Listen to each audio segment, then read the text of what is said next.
Alright, so the first thing we need to take a look at is what ADB is and how it works. And this is going to be quite important, as you'll see, before we actually get our hands dirty. It will explain quite a bit of things that we need to understand before you can actually get started tinkering with ADB. Alright, so what exactly is ADB? Well, ADB stands for the Android Debug Bridge, which is quite self-explanatory, alright, but I'll explain it a little bit more. Alright, so ADB is a command line tool that allows you to communicate with a device, and it is primarily used for debugging. Alright, so ADB facilitates a variety of device functions such as installing and debugging applications, and it also provides you access to a Unix shell that you can then use to run a variety of commands on a particular device. Alright, now this again should be noted as being one of the main reasons why attackers really like using ADB, and I'll explain its versatility in a while. And for two reasons, as I've explained, why it's extremely popular for attackers or might be very lucrative for them. First of all, it allows you to install and debug applications, and depending on how you configure it, this can be done remotely as well. And also gives you access to a Unix shell that you can also use to run a variety of commands on your device, as we'll look at later on in the video. Alright, now how does ADB work? Alright, so ADB work is primarily built upon the client-server model of communication.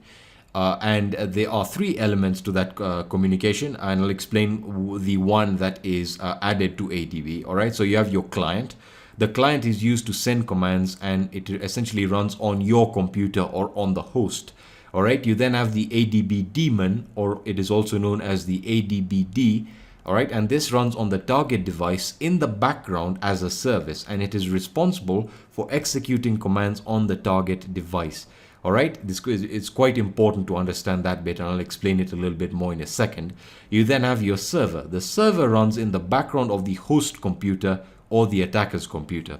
Alright, and many of you have been asking me to essentially illustrate a lot of my videos and to use illustrations to explain quite a few things. Alright, and that's primarily what I'm going to be doing. Alright, so as I've mentioned, we are running a client server here. Alright, so this is a client server model. And apologies for my bad handwriting, guys. I'm still getting used to using a graphics tablet for my videos. But in any case, you have your particular PC here, or the attacker's computer. And the attacker's computer, we then have, oops, sorry about that. Let me just get the lines nice and straight. You then have your droid here. We'll just call this our droid. And we have our PC here, right? So this is going to be the attacker's computer, and that's going to be the droid here. So I'll just line that up. And the communication, as we know, is both ways, where we have the ADB commands being sent. And so again, we can just note that down here. We have the ADB commands.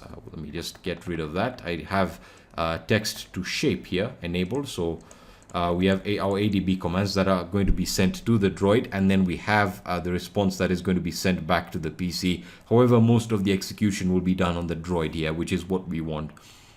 Now, it is to be noted that the connection is facilitated A by USB and B, A by USB and B by TCP. All right, so it is done either by USB or TCP. And for those of you who are Android developers, you already know that the primary method that is used is via USB, and this of course changes when you use TCP, which is what we're going to be looking at as well. Alright, now as I mentioned, a very interesting component runs on the target device, or on the Android device rather, and that is the ADB daemon. Alright, so you have your ADB daemon here, and this runs in the background. Alright, and this is responsible for all command execution, alright, or any execution of commands or installation of applications, and the ADB daemon is responsible for that. Alright, now the server, the ADB server, runs on the PC, alright, and the ADB server again is going to be quite important to what we are doing here. So we have the ADB server here. Let me just write my B correctly. And that runs here, and your ADB server, as I've mentioned, runs on the host in the background, and it will act as a proxy between ADB clients and the ADB daemon, or the communication between the ADB client and the ADB daemon. I'll explain this in a second. I know that sounds a little bit complex. Let me just get rid of that really absurd line there. All right, so you now have your ADB client here. All right, so ADB client, and we have that running here, and these two communicate with each other, and this is very important to note. And they only communicate with each other through port 5037. That is something to be noted quite importantly here. Let me just write that port down correctly so I'm not confusing this with anything else. So 5037. All right, so let me explain what happens here. All right, so you have your PC and you have your Android device. The communication is initiated or is made through USB or TCP. Those are both the protocols that can be used to essentially connect these two devices to each other. And of course, when you move into TCP, this can also be done remotely, and that's where things get quite interesting. So what happens is when you first start the client on your host, all right, it will check whether there's an existing ADB process running. That's very important. If there isn't one, it will then start the ADB server. All right, so if there isn't one, it starts the ADB server. Now, when the server process starts, it binds the local TCP port, which is 5037, and then listens for commands from the ADB client. So again, as I've mentioned over here, it will essentially bind the port 5037 and then will wait for instructions from the ADB client that is running on the host. All right. Now the ADB client will always use the port 5037 to communicate with the ADB server. All right. So once that connection is initiated, we already know that the ADB server will wait for any instructions being sent by the client. So the server will now attempt to connect to any and all running devices, and it does this by scanning the ports from the range of 5555 all the way to about 5585.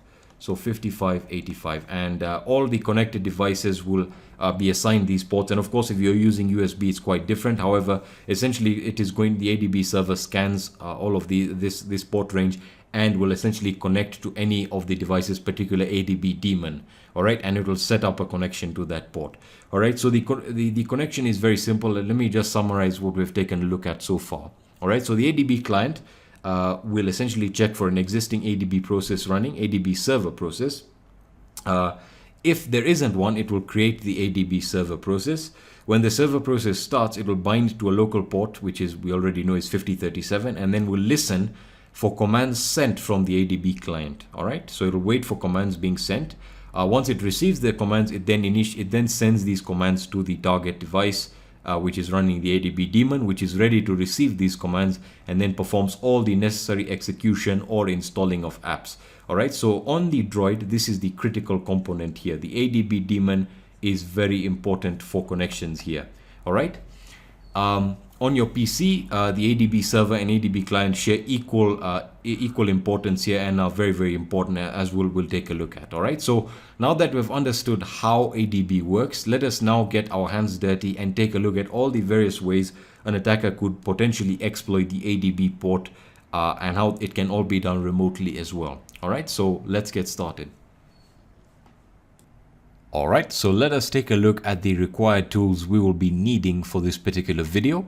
In our case, or in the first case, we are going to need the latest SDK platform tools that does contain ADB, Fastboot, and System Trace, which are really good. But again, that is beyond the scope of this video, and Android does a fantastic job of making sure these tools are all updated and any issues are fixed.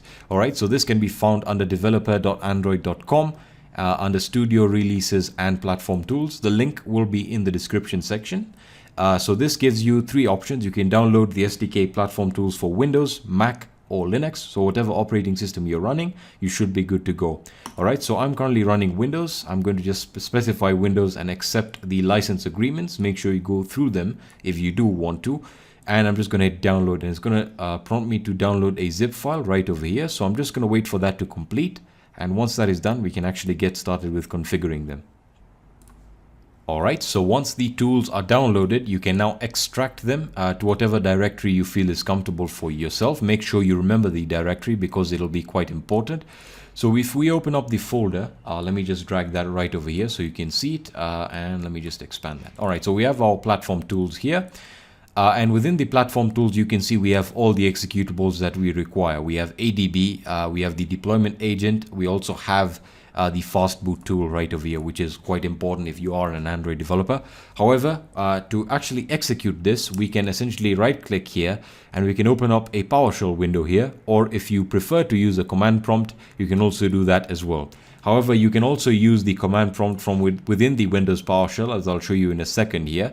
So there we are within the platform tools, and if we type in cmd, we should have a command prompt within the PowerShell. So if we list the directory now, we can see that we have fastboot, and this is primarily where we will be executing fastboot and using it to our advantage. All right, so now that we have actually seen how to get the platform tools onto your respective platform, let's talk about the debugging settings within Android, and we can actually get started with demonstrating how it works on both USB and via Wi-Fi or a local network, or rather TCP. All right, so let's head on over to my screen. Okay, so you should see my screen any moment now, and I'm currently in my Android developer options here. And under my developer options, I have a subsection called Android debugging. All right, and we are going to be taking a look at USB debugging first. We'll then take a look at how to do this over the internet or over your local network.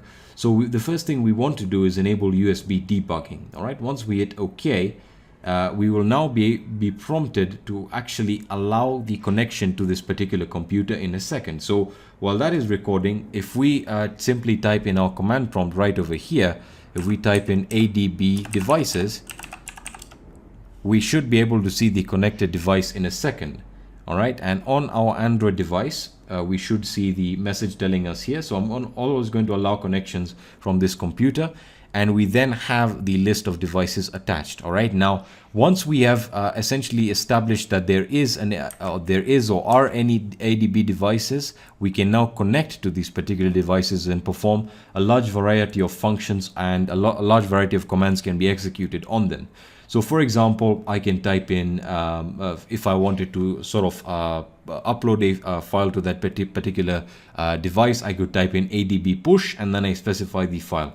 However, we're going to be taking a look at all of these commands in the final stage of the video, where we actually look at how much you can use ADB for exploitation, right? So let's take a look at the next stage, where we'll be taking a look at how to connect your Android device, via ADB over the internet, over your local network. Okay, now that we've taken a look at how to essentially connect to ADB via USB, let us take a look at how to do this over your local network or on Wi-Fi, which will really shed some light on how it's going to work remotely.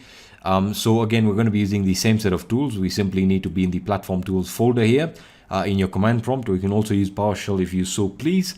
And you need to connect your device via USB one more time, and you need to make sure USB debugging is enabled. So if you follow the steps in the previous video, you should be good to go.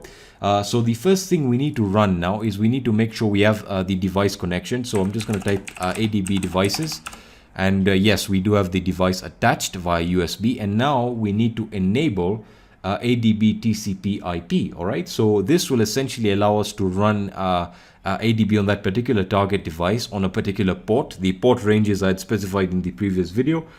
So that is port 5555 to 585. All right, so to do this, we simply say ADB TCP IP, and we type in the port we want to bind it to. I'm just going to hit enter, and it's going to restart in TCP mode on the port 5555. All right, now you need to connect to the to that device with its IP address and this port. All right, and to do that, we type in ADB connect, the IP address and the port. All right, so you can now disconnect your USB cable, and I'm going to do that right now. All right, and I'm just going to type in ADB devices one more time, just to make sure. So there we are, we can see we have that attachment. However, to connect it, we simply type in ADB connect. All right, and ADB connect, then the IP address. In my case, the IP address of my mobile device is 192.168.1.100, and the port you had specified within the port range. That is something very important, and it's going to tell us already connected via Wi-Fi, and I'm currently not connected via USB, as you pretty much will already be told, and I think I can show that right now. So there you are, I have no Android device connected right over here. So now we can start performing a wide variety of ADB commands. So again, we can type in ADB install, we can install various packages, we can also use the file manager functions.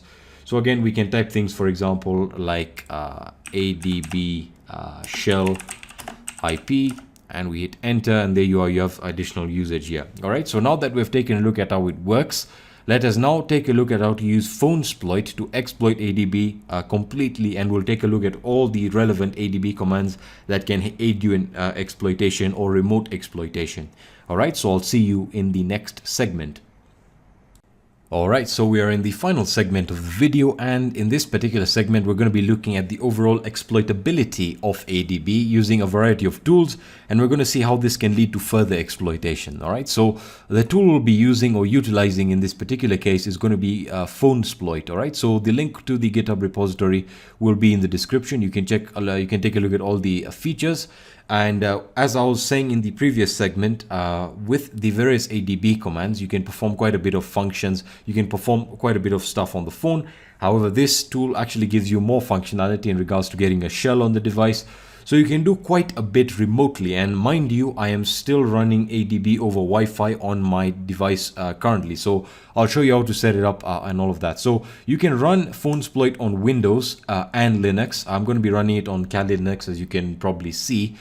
And in regards to the overall exploitability, I'll show you a few cool things you can do on Shodan to actually find devices that have ADB exposed over the internet, and the fact that you can exploit them. However, I'm not going to be covering it because of YouTube's community guidelines, and those devices are not mine to exploit. So that's beyond the scope here. I'm simply going to be covering it on my device.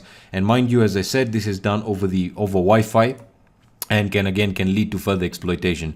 So you can clone the repository. I've done it on my desktop, and on Linux it's very simple. All you need to do is make sure you have ADB installed. You can use the aptitude package manager, so sudo apt-get install ADB, and that's very simple to do on Linux, and there you are.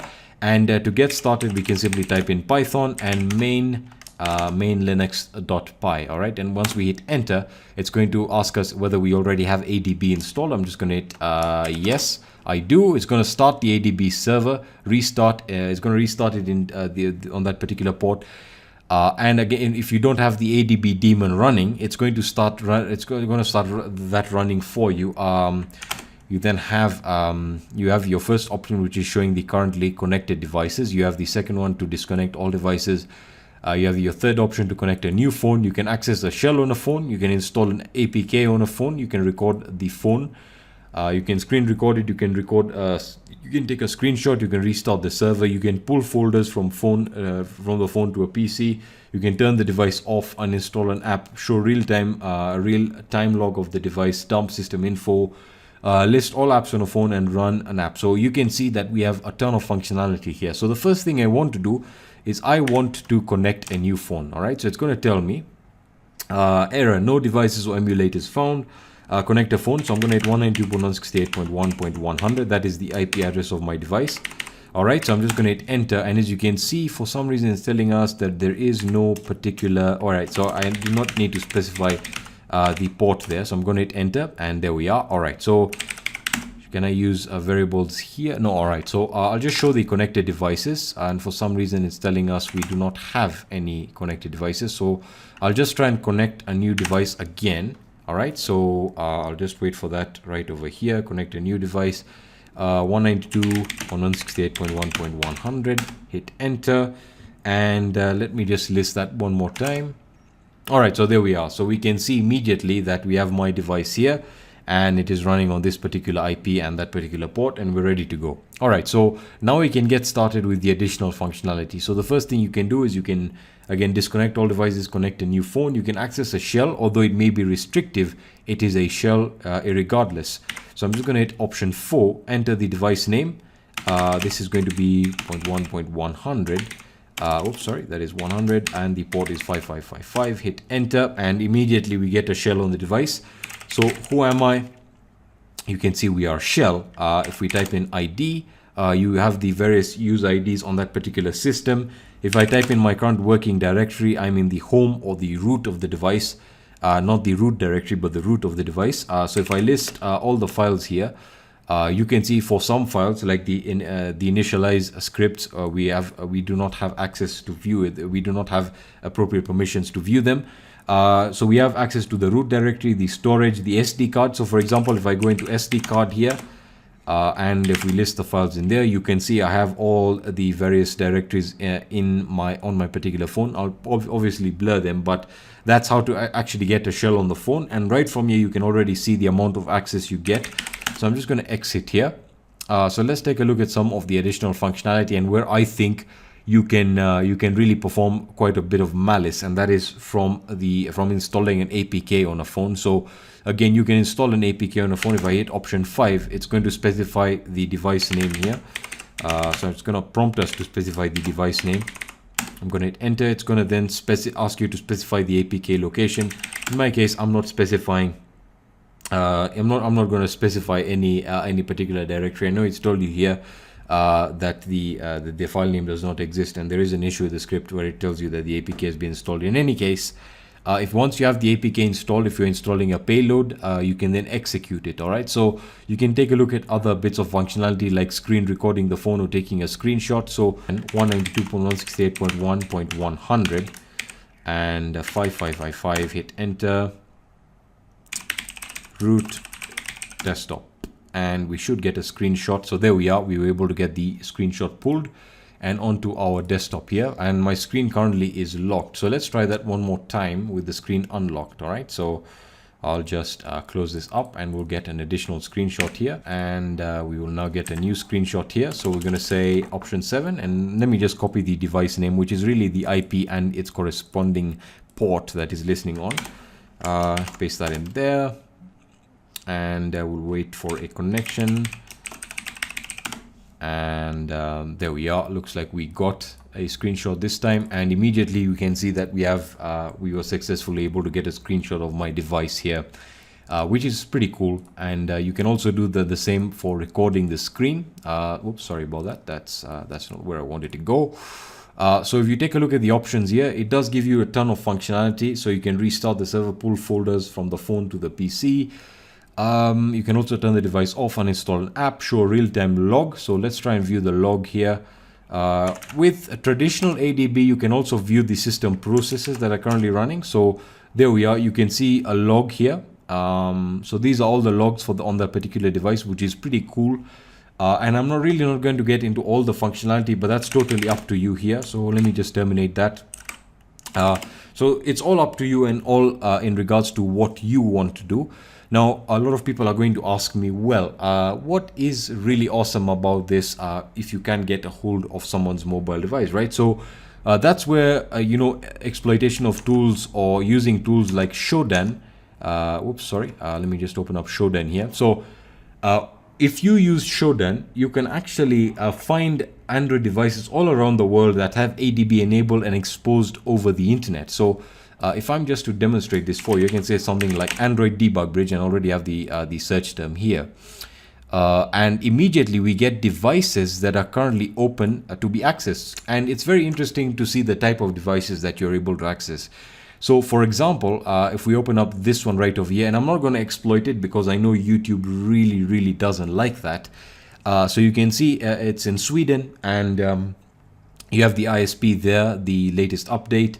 And it's currently running on an Android TV box, I believe, and it gives you the information about the box, which is really interesting because if you view the results on Shodan, you can see that most of these devices that are exposing ADB over the internet are Android boxes, right? Which again is something that I want to research quite a bit because I don't really use Android boxes I haven't even used one. In this case, we have a Pixel 2 XL. I'm not sure what device this is. So you can Google search the device names here. Again, this is another, it looks like a Max TV or something. Yeah, Max TV. It looks like a weird Android TV again, an IPTV receiver. So yeah, there we go. We can see that this is the model there. In any case, you can take a look at the model here. So that is a Vision TV. Let's see what other types of devices. All right, we also have a Samsung device here, and traditionally we would be asking, well, how do you exploit this? Well, very simple. Since you can access it over the internet, you can essentially just connect to its IP, and the port is already specified. So if I were to hypothetically connect, I would essentially connect a new device, and I would add that IP, and I would be able to exploit it. Now, as I said, I'm not going to be doing that because YouTube doesn't like it, and I'm not going to encourage you guys to do that yourselves. I'm simply just demonstrating this for educational purposes. With that out of the way, that's pretty much all that I wanted to cover in this video. Let me know what you guys think, whether you enjoyed the video. If you have any feedback, let me know in the comments section on my social networks or at the forum at hackersploit.org, and I'll be seeing you guys in the next video. Peace.